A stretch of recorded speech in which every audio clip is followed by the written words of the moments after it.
Hey, how's it going, everybody? Welcome back to a new video. I'm currently in the throes of a lot of moving parts right now. Like, I just moved to a new place. I'm currently in the throes of just meeting a lot of deadlines with a lot of busy work outside of YouTube with work and other stuff. And time's just really not on my side right now. But as I was kind of doing all those things and still currently trying to meet those, assignment deadlines, I started to really think about the topic of time and how that was kind of sort of like my main subject in all of my photography, maybe in the past like 2-ish years. So that's what I want to speak about more candidly today. And it's 2024. It's a new year. Maybe you, the viewer, are starting to think about, I don't know, a pivot creatively, and maybe documentary is an avenue that you want to explore. And well, if that is you, we're going to be talking about one easy way to start documenting through your photography. But before we get into that, I would like to thank the sponsor of this video, Squarespace. Squarespace provides some of the industry-leading tools for making a portfolio for photographers like us who want to be taken seriously. I recently renovated my website to be more focused on my documentary work. Squarespace allows a lot of customizability, from their award-winning templates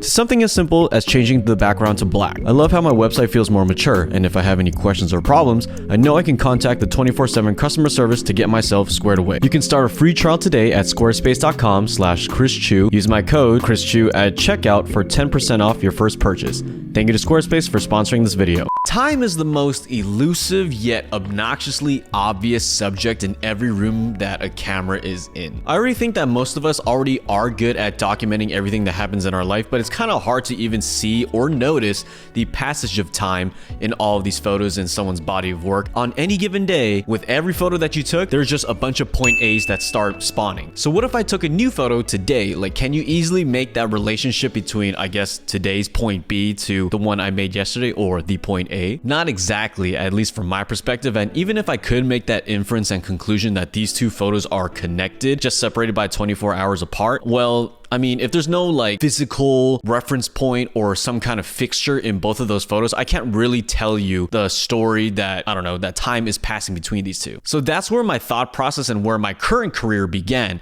I started to make an effort to show that character of time and the passage of it, I guess having visual anchors in all the photos that I make in my storytelling. So if you want to get into documentary photography, this is one easy way that you can do it. If you are a longtime viewer of this channel, you know exactly what this book is. And if you don't, this is technically the first photo book that I ever made, but I only made it a 1-of-1. And it is my first completed documentary project about my two friends, Jonah and Kea, and the birth of their daughter. The parameters of this project was I was going to follow them for 3 weeks before Nora was born and 3 weeks after. Pretty short amount of time. Maternity photos and newborn photography is not a new thing. There's a whole illustrious industry of it that is sort of connected with wedding photographers, and you know, this is nothing new. So the effort that I made to differentiate my work from the rest of the industries is to only photograph them in their apartment. So that's one visual anchor. In all the photos that you're going to see in this body of work, they're going to be inside, mainly in their living room, sometimes in their bedroom and kitchen, but those are the things that you see repeatedly. And I feel like the significance of having a visual anchor like that is that it sort of grounds all the photos that I'll be making, because I didn't really know how long this book was going to be. So if someone random who didn't know me or these two people at all saw these photos, you wouldn't just see them at a cafe, them outside, them in the beach, them at home, and all these other random spots that don't really seem connected or even important. And an added bonus to this particular story is that the inside of the apartment actually changed a lot, because Kea is an interior designer based in San Francisco, but this also helped move the story forward, because I guess it kind of does change the mood of the photos. Their mood themselves changed a lot as the weeks counted down and the days counted down to when Nora was going to be born and when she was. So all that to say, you can make the decision to follow someone or some people through a finite amount of time, a small window, and it is up to you to show how much days, hours, weeks pass by between each session or picture that you make. So let's talk about another way that you can start documenting through your photography, and that is to follow a public space. Public spaces are interesting because it could be extremely boring or very exciting depending on who the photographer is. If I started photographing a random, I guess, bodega or brick building in New York, I don't think any of you would care, because if I don't explain why I'm photographing this, then you're just gonna see the same photo over and over again, maybe sometimes in snow, maybe sometimes not. But if you live in a fast-moving city or unfortunately a gentrifying neighborhood, you have an opportunity to show the passage of time through a public space. So here's two examples of how I did it. So back at the now old apartment that I used to live at, there was this window right by my kitchen that showed this back alley landfillish area when I moved in, and it was pretty unsightly, not gonna lie, but it's New York, so it kind of had some charm. And I remember when I first moved in, I could hear the rats just running around in that area along the tarp and on the metal and plastic. I was just like, dang, that place is nasty. But then on one random day, I saw 3 guys go out there and they cleaned up the entire place. So I was like, oh, this is interesting. I didn't know that they were gonna do anything with this space.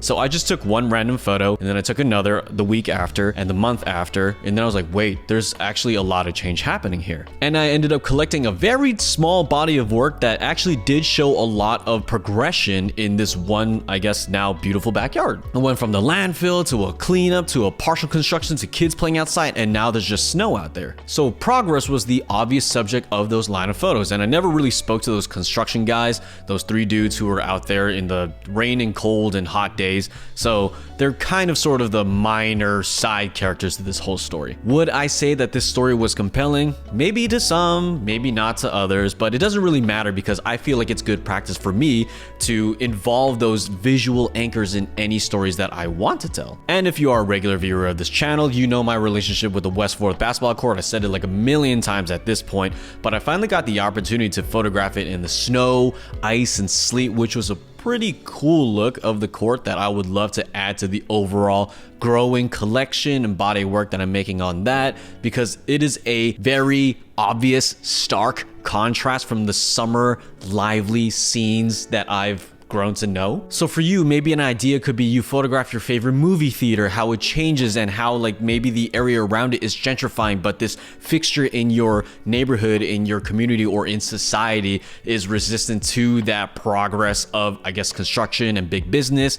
Or maybe you could photograph your grandparents and how they kind of interact in their own home or in their own space, maybe in 1 or 2 locations, I don't know. But having these, I guess, visual anchors, these things, these constant, I guess, elements in the photos kind of ground all of that series of photos that you're going to make in your documentary project, I feel like is really important. Plus, it is easier for you if you keep going back to the same place so that you don't always have to reinvent the wheel every time you photograph the next person at the next session. Thank you guys so much for watching this video. I hope that if you do want to pivot towards this avenue in 2024, I really want to encourage you that there is going to be a lot of commitment and time that is going to be required of you to make a meaningful story come to life.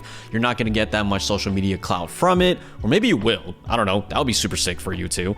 But it's just harder to have that be, I guess, visually stunning and stimulating on Instagram when everything on that platform is supposed to be more of like bangers and one-offs. So if you want to commit to this avenue, I really want to encourage you that you're gonna need to commit to it.